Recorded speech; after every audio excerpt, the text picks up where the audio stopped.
Hi, good evening. I'm quickly popping in to talk about something really important, and it's trust. It's talking about whether you're trusting yourself, trusting your process, or trusting that you can actually achieve all the things that you want to achieve. And if not, why not? I've just put that on pause for a few minutes. What's that? I've just stuck the machine on pause for a few minutes. Oh, that's right. I didn't even notice. I was just like, cup of tea. Do you want a cup of tea? Yes, please. Love cup of tea.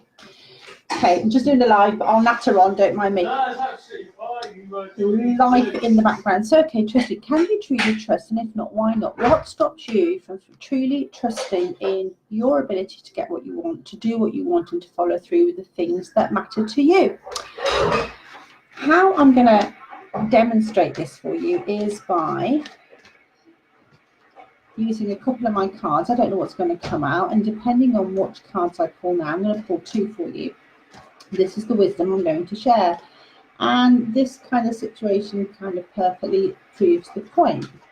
Thought we'd nipped upstairs, thought I had a little gap, thought I'd jump on a live. Now my office is in the middle of the house. I haven't got a room, a shed or a spare space where I can go live for you. So I have to jump on when I can. Thought there was a space. Obviously life goes on around me. So I have to trust that the message I want to deliver to you is going to get through to you, however imperfectly it arrives. So I hope that's something that you can take away. It doesn't matter if you haven't got everything exactly perfect. It doesn't matter if everything isn't shiny and bright and professional. It doesn't matter if you haven't got all the certificates and all the evidence that you're really good at what you do. If you care about it, if it's what matters to you and you believe in it 100%, there's no reason why you can't do exactly what you want and bring your true self to the world. Hey Katie. So the two cards that I've just pulled for you, and this is what I'm going to deliver this live on, are, hold on, let's get rid of that light. Identity. There we go. I have to be careful with the cards and the light. And the prayer card. Okay, so you've got the identity card and the prayer card. Hey Claire. So, who are you? Do you show up fully in the world exactly as who you are? Or are you still wearing a mask? Are you still trying to fit in with what you think other people want from you? Are you able to stand in your truth and trust that no matter what, it's the right thing for you to do? Have a quick think about the last time you tried to bend yourself and mold yourself to fit into something that wasn't quite right. And then think about a time when you decided to stand strong in your own identity and you were not willing to compromise for anything. Those two energies are so different. There's always a time when we need to compromise when somebody else's will is as strong as ours, and to not compromise would create nothing but tension and conflict. There is definitely a time there to find the common ground, but you don't have to sit and compromise 100% of the time. It's really, really, really important that you're able to own your identity. Hey Lisa, the oak tree grows from the acorn. The acorn knows that all it's ever going to grow is an oak tree. It won't be a palm, it won't be a horse chestnut, it won't be a weeping willow, however much it wants to be. It can only ever grow to be an acorn. It has to trust. When it works to bring in the moisture, to put down its roots, to send up shoots to find light, it has to trust that what it is working for is perfect in every way. The acorn doesn't know it's an acorn. It doesn't know it's going to be an oak tree. It doesn't have that set of consciousness, but it has life within it and the drive to dive deep and find water and to push forward through the soil. It has a will to live, as have you. And you have a will to live as you, not as someone else may dictate or as someone else would prefer. You did not come to this planet to pretend, to wear a mask, to dress up. or to dance around and entertain people for their edification. You came to be you. You came to be you so much that it is the only soul's prayer that you carry. When people talk about life purpose, they want to know what their life purpose is. Yeah, you know, they think it's a job, they think it's some kind of great charitable act, they feel like it's some great big event they have to do out in the world. Their life's purpose: I was born and put on this earth for a reason that's going to have some great impact. Maybe it will, but they'll never even know about it. Thank you so much. Someone's life purpose is to make me great cups of tea, and he does it brilliantly. You have a unique identity that only you can bring forward. And your soul's prayer is to be seen, heard, and understood in that capacity. Hey, Kes, lovely to see you all. So can you trust fully that you are you and you don't need to change for anyone? Can you trust that no matter what happens, it is the right thing? That no matter how uncomfortable, you're still going in the right direction? What throws you off? What can cause you to fear and to fall into fear and lose trust in yourself? I would be really interested to find out. Now, you may be wondering why I've come live at this time of night. Those of you that might have missed it, I'm doing a 90-day challenge. Part of my 90-day challenge to myself is to go live every single day for 90 days. I was planning to go live this afternoon because I had a wonderful afternoon sitting in a gorgeous park in Stroud, near where I live, with a group of people doing artwork.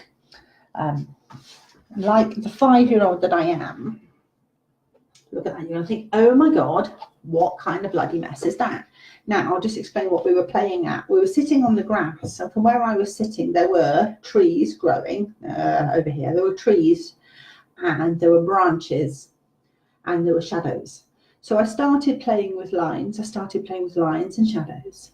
And then I found a pink chalk and just started filling in spaces with chalk. And before long, we had some lovely abstract spaces with lights and darks and shadows, which don't really carry in this light because it's all a bit bright.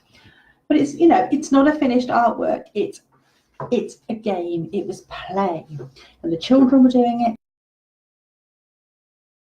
Just making marks on paper inspired by our surroundings. And that's no work of art. It's not going to hang in a gallery, but every time I look at that piece of paper, I am going to be immediately brought back to that space and that time, those trees, the shadows. What I know as well is there were children in those trees climbing all over the branches, that I was surrounded by a group of wonderful women.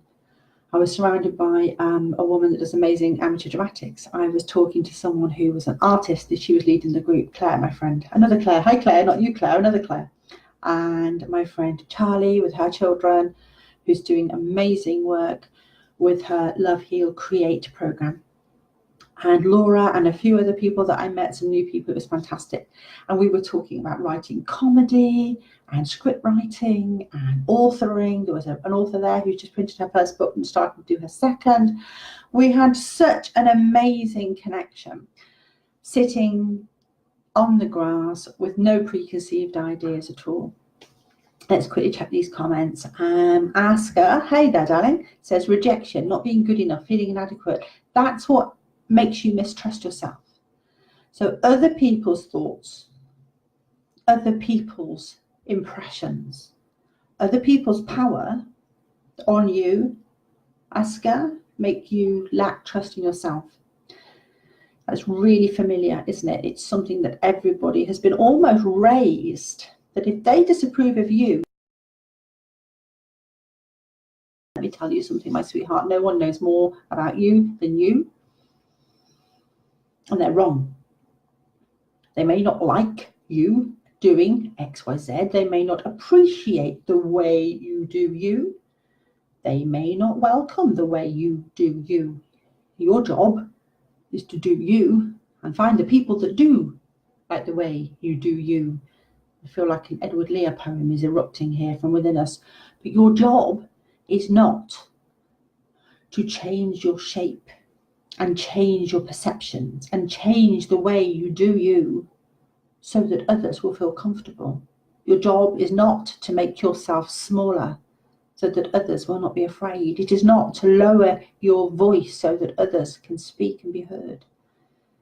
Your job is not to be less than so that they can be more. Your role, your purpose, the reason you're here, your own acorn identity is to thrive and to grow and to seek nourishment from the earth like the shoots sent down into the earth, and to reach for the light and to stretch and expand like the branches and the shoots coming out from the seed, and to grow and to crack and to break and to change and to grow. That's your role. Claire says, I am being me more and more, and it's invigorating. Even though I know there's bumps about to trip me up, on the whole, I know I'm me. Does that make sense? Absolutely. And I know how much you are being, Claire, because for so long you didn't know who you were. You didn't know, and I've witnessed this, and I've stood alongside you as you've gone from into the mirror and there was no reflection. I think there was a time when that was your feeling, your emotional state, your vibration, that you would look into the mirror and there would be no reflection, nothing coming back at you. And you have brought yourself in and you have centered more and more and more until now you look in the mirror and you see yourself fully. I mean, I've noticed the difference. You share your face so willingly now. You share your heart. You share your creations. You share your fears and your pains, yes. And you share your wins, and you're sharing your truth. And your truth is, yes, I feel fragile. Now I feel better. I am afraid and I got past it. I want something and I got it, or I didn't and I'm disappointed. Your truth is you in every moment. And I can feel, okay, I'm getting an impression of shoes now. I feel like you've moved from wearing ballet slippers, which are so fine and so silk and so sensitive that you would have to lift your feet and curl them beneath you and protect them. So a face in the mirror that was not reflecting. I'm losing my thoughts there. There was a time when you looked in the mirror and there was no face reflecting, and your feet from the floor and protect them. Now you can look in the mirror, your face shines back at you fully, and you have boots on your feet which are strong and are planted on the ground and will carry you forwards and will allow you to stand tall through any weather, through wet, through mud, through sun. They will allow you to climb and walk and stand and wait and run and move. The boots on your feet are so strong. These are the metaphors that they're giving me for you, Claire. And this is how I want all of us to feel. I want us to be able to embrace the sense of, I have good boots on my feet and I am strong. When I look in the mirror, I see me looking back at me, and I love that face and I honor it and I am proud of it. Then we go out into the world and we do our work. Our work might be one smile, one good morning, one how are you? It may be delivering a service. It may be helping another. It may be creating something from nothing and sharing it to the world. The what you do is not important. That you do it because it is the right thing for you to do is the bit that's important. And what needed to be said this evening. Let me just check these comments. Asker said, absolutely, and I'm slowly learning to stop caring and allowing myself to be fully me. But for some reason, it's not an easy task. It isn't easy, Asker, because the programming within you, a deep core belief, is something that you learned from your parents, from your cultural background, from your society, something you've picked up about being a woman, that you picked up about being the person in your family that you are was very much please others. If you please others, you're safe. If you please others, you're okay. If you please others, you can stay here and that's okay, you're protected. If you displease others, you are in danger. There's a core vibration there. If I displease others, I am in danger. The only way you can break that is to practice with the backing of those who love you and will support you, your friends, your sisterhood. Displease people and realize that lightning did not strike you down. You did not lose your house. You did not lose your family. You did not lose your job. You did not lose everything because you displeased another person. That you can survive it. And slowly it becomes a bit of a game. And although we hold the intention of goodness and of pleasantness and of care, we're not afraid to say no when no needs to be said. We're not afraid to step back when that is the right thing to do, nor are we afraid to step forward when that is the right thing to do, however much it may displease others. And there is a power in that. And slowly that vibration dissolves away until it's nothing but a mushy memory of how you used to be and plays no part in the person that you are now. And you are so close to that. Keep going. Katie said, being too tired to push myself and staying in the wrong box because it's safe. Yeah. It's hard to thrive when tired. It really, really is. This is a truth. Summer holidays give me reflection and time. Must push on and stay healthy to give me that good energy. It is hard. It's hard to change and maintain. It's hard to maintain your work life, your family life, the various balls that you're juggling, and find a new outlet. It is hard. But if your focus has turned away and you know that this, for instance, this job isn't tenable and I'm leaving and moving, this relationship isn't tenable and I'm moving, this habit, what I eat, what I do, what I don't do, as soon as you realize that something has become untenable and you start to shift your energy into another direction, the here and now becomes part of your past. And you can feel that as a visceral thing. I used to work here. I remember having this really strongly, sitting talking to someone going, oh my God, I'm already feeling that this is in my past. I'm not going to be here very long.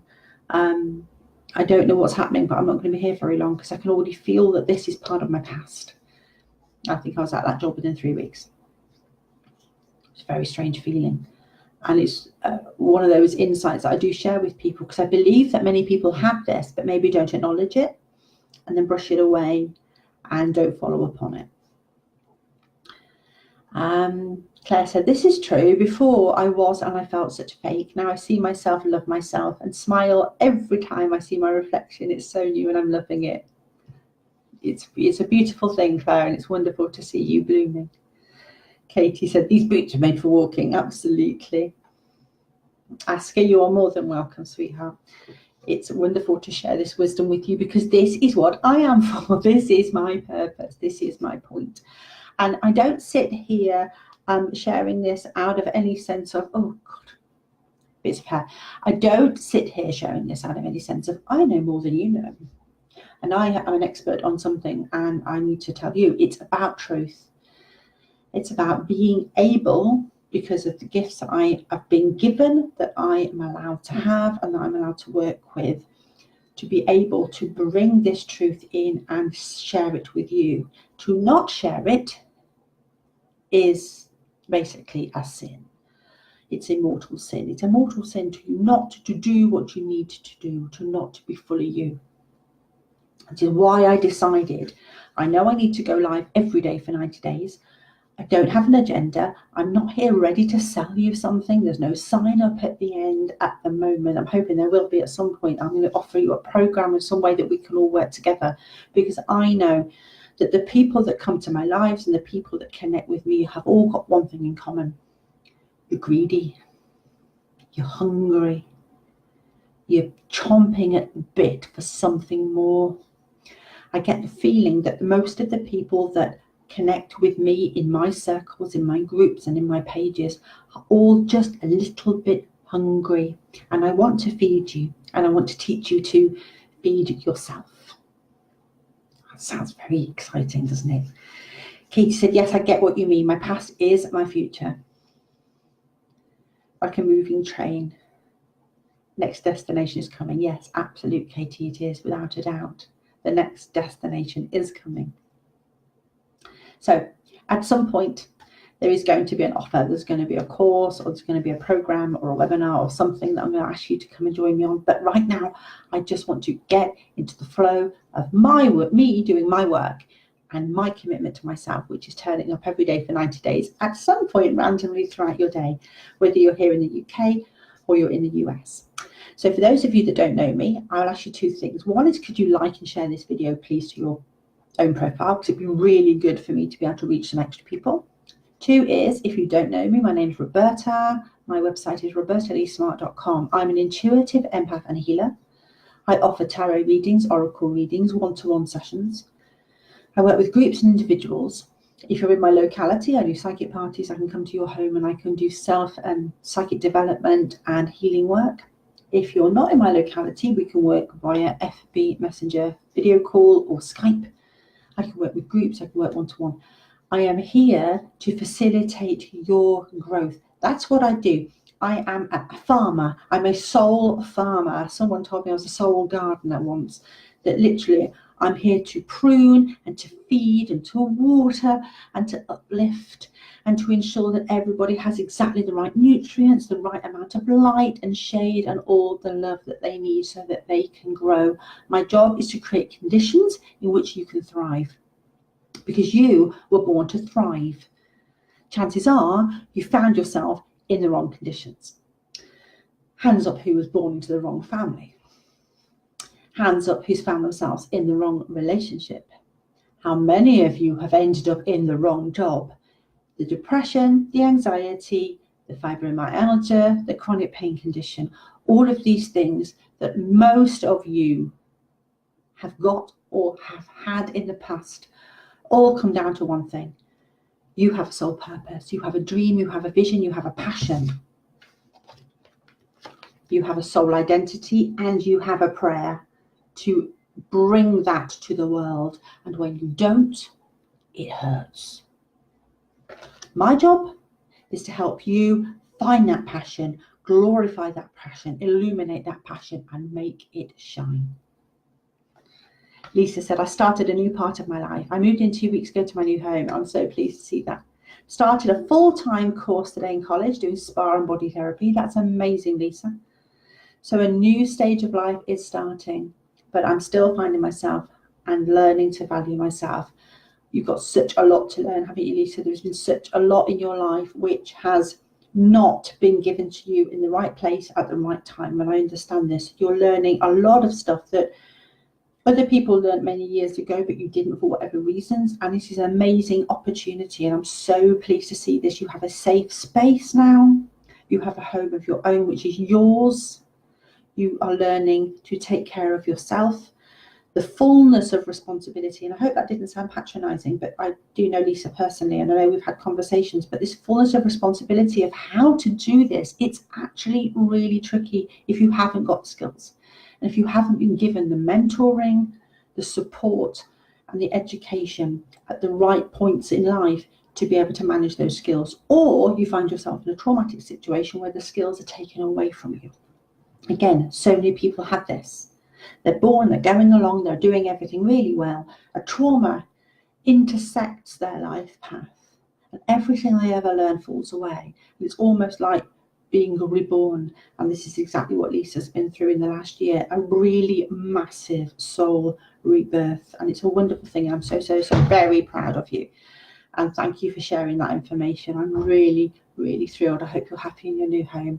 And it's brilliant to see that you're going to be in college, because there'll be so much support and encouragement for all the areas of your life there.